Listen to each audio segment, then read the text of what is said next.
Alright, what's going on YouTube? Welcome back to my channel. My name is Morgan. It's another beautiful day in Hawaii, and today I'd like to talk to you guys about watches that I would never buy. I'm trying something different again with the style of this video where I have the camera in front of me and I'm filming my face again. But this time I'm standing up, trying to move around a bit more, just get a little more relaxed in front of the camera. So I would really appreciate your guys' feedback. Let me know what you think of the style of this video.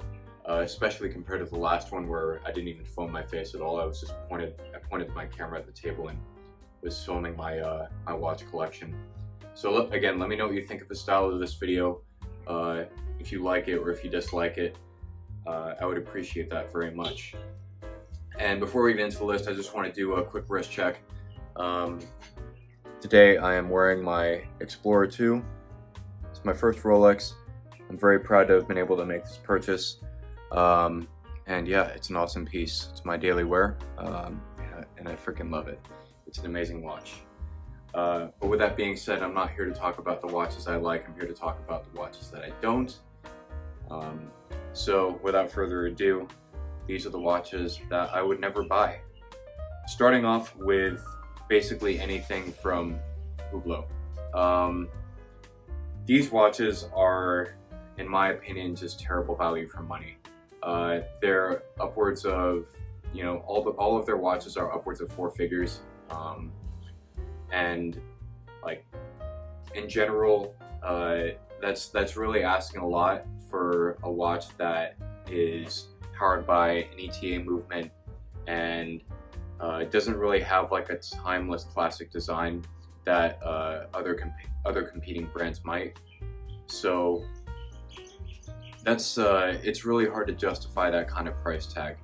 A lot of people, I think the general feeling among watch enthusiasts is that if Hublot was like several orders down in the price bracket, maybe like $1,000 or $350, there might be a much better value proposition there, and people might be more interested in actually buying these models. But as far as I'm concerned, they're way overpriced for what they are. And if you want to get into like any of their in-house movements or anything like that, you're going to be paying tens of thousands of dollars. And again, that's just not really worth it in my opinion. Also, and this is the reason that most people don't like the brand, it's just way too flashy. I feel like I'm a pretty simple guy. I have simple tastes. I don't like to show off a lot, and Hublot doesn't really share that. I think a lot of the kinds of individuals that buy Hublot buy it in order to show off their status or their wealth, and that's if people want to do that, if you guys want to do that, that's fine. But that's just not me. That's my own personal preference, and that's why I would never buy anything from Hublot. Moving on, past Hublot enough. The second brand whose watches I would never buy, and I'm not talking about the whole brand, but just this like series of models, would be all of the quartz offerings from Cartier. So Cartier is an interesting brand. They make a lot of really good watches. I absolutely am a huge fan of their Santos watches. The Cartier Santos Medium is definitely like on the list of watches that I would like to get. And if money was no object for me, I'd probably be going down to the boutique right now and picking one up. But with that being said, again, I'm here to talk about the watches that I don't like. So quartz models from Cartier. Specifically, an example would be the Tank Louis large model. It's quartz and it retails for $11,500, which in my opinion, for the watch that you're getting, it's insane. It's honestly insane. Yeah, it's gold. It's a gold dress watch. But it's just the value, it's not there. It's not doing it for me. For that price, $11,500, you could get a Rolex Submariner at retail and then still have some money left over, to put towards your next watch. And in my opinion, like if you were to compare if you were to compare the gold Cartier tank in the large model with a quartz movement versus the Rolex Submariner, which has been around for like 70 years, and it's got an automatic in-house movement, powered by 32-35 caliber. It's just there's no real contest there. There's no real contest there. The Submariner would win all day versus a Cartier tank quartz. So I think that this may be a bit prejudiced against quartz models, but I don't think that quartz models should be getting sold at that price point in general. And the reason I feel that way is because when quartz models first came out, when quartz watches first came out, they were offered as the cheaper alternative to mechanical watches. They were the cheaper, more efficient, better performing alternative to mechanical watches. And anybody that knows anything about watch history knows that the quartz crisis basically nearly put the Swiss watchmaking business out. It nearly killed the Swiss watchmaking industry.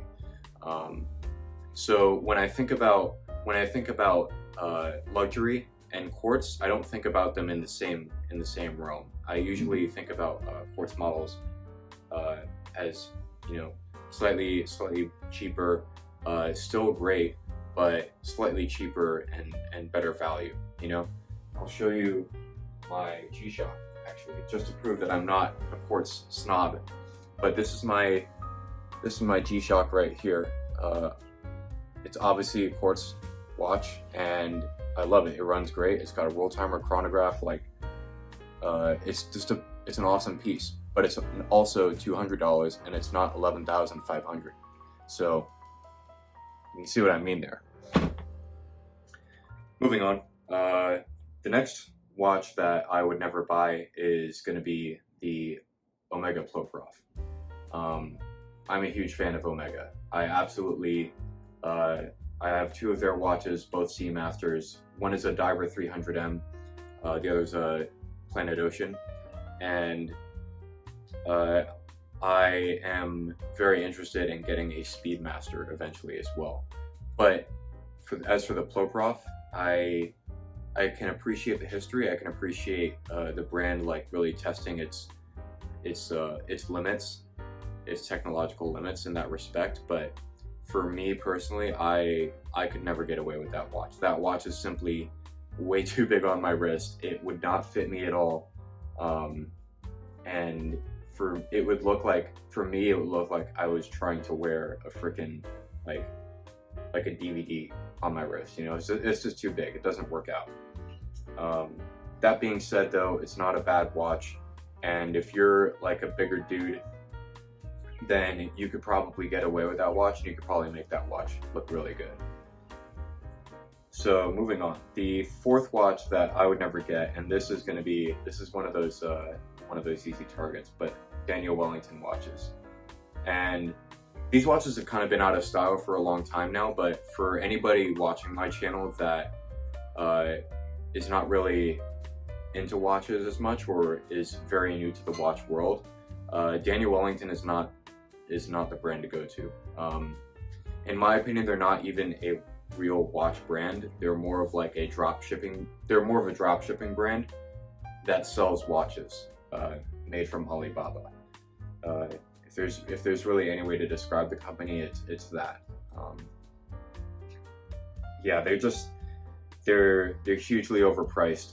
Again, the models that they sell are taken from Alibaba, and then they slap their brand name on those watches, and then they sell them at huge markups. So there's really zero value there. And they're not even assembled by actual watchmakers. Just like the Cartier tank, these are quartz watches that you're buying. But now you're not even getting a respected name along with that. So Daniel Wellington, in my opinion, has got nothing going for them. I've never bought their watches, and I am proud to say that I have never wasted my money on a Daniel Wellington. Yeah, not it. The last one I want to talk about is movement watches. So Movement, or otherwise known as MVMT, is it's in the same lane as Daniel Wellington. Anyway, sorry, it's in the same lane as Daniel Wellington. They're still basically fashion watches, and they're just not that good. They're very low quality, in my opinion. And the reason I say that is because I got a Movement watch as a gift from somebody very close to me, and this was back when I was like first getting into watches. The only other watch that I owned at the time was a Fossil Townsman, which in itself was also a fashion watch. But the difference between that watch and the Movement watch was that this Fossil watch, it had an automatic movement, and that watch lasted me for 7 years without any issues before, it kind of crapped out on me.